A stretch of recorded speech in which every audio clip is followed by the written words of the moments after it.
Terry Simmons, Vietnam. I interviewed Terry on March 23, 2007 in Spartanburg, South Carolina. Terry was drafted out of high school at the age of 18, went to basic training at Fort Jackson, South Carolina, and ended up in Vietnam as a Spec 4 with the 101st Airborne, prestigious 101st Airborne Unit. He carried an M60 machine gun. Terry was wounded 8 days after Hamburger Hill and went on to receive a Purple Heart, a Bronze Star, and the Army Commendation Medal. Terry is 73 years old today and still living in South Carolina, and he's one of my heroes. And I'm proud to present his story here on the National Military History Online Museum, lest they be forgotten. And I would encourage you to help me sponsor these stories. I have over 1,000 stories I've collected over 20 years across North America and parts of the world. And my goal is to upload every one of them to the internet, but I need your help. And I would ask you to consider sponsoring one of these stories. And I know it will bless a lot of people and a lot of lives. So without further ado, Terry, I love you, brother. I'm happy to share your story with the world. I present to you Terry Simmons, Vietnam. God bless you.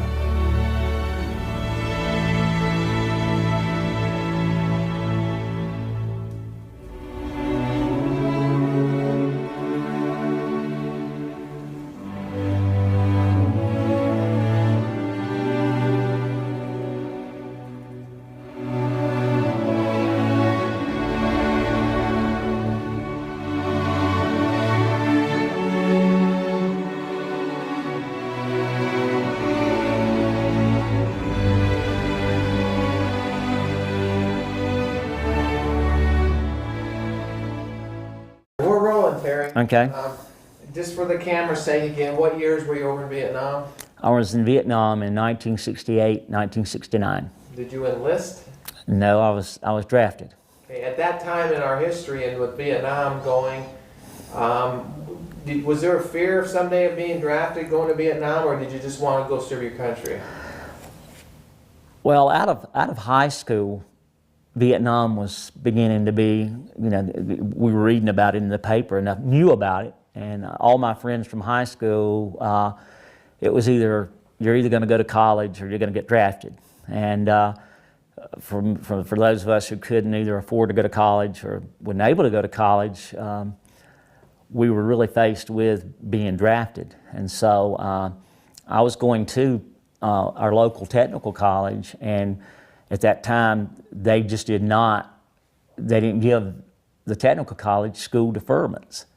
So I married my childhood sweetheart, and Kay was at Winthrop College here. She was on a scholarship, so we thought we were going to outsmart the government, and we got married. So in between trying to outthink the government, we thought we would get married. That would maybe help our status as far as avoiding the draft. And we went on our honeymoon after our getting married, and I came back, drove right back to Spartanburg to the draft board, and it was like 4 o'clock in the afternoon. Went into the draft board, went up to the 3rd floor, and they had 2 stacks of letters. She was getting ready to do the mail out for the day, and I think she told me there was over 500 letters, and mine was the top letter on the left-hand stack. And I had 3 weeks from that date to report to Fort Jackson, and I was pretty lucky by being able to stay in South Carolina for my training, but I don't know what I really thought. I thought I was a pretty smart guy. I played football and was on a state championship football team. I really had 6, 7 uncles plus my dad who all had been in service, and not one of them infantry. So I really was just playing the odds and thinking, well, I'll be a good truck driver, or I'll do something that will not mean killing anybody, or even going, or they'll ship me to Germany, or I'll go to South Korea. I'll go somewhere, but I certainly won't go to Vietnam, man.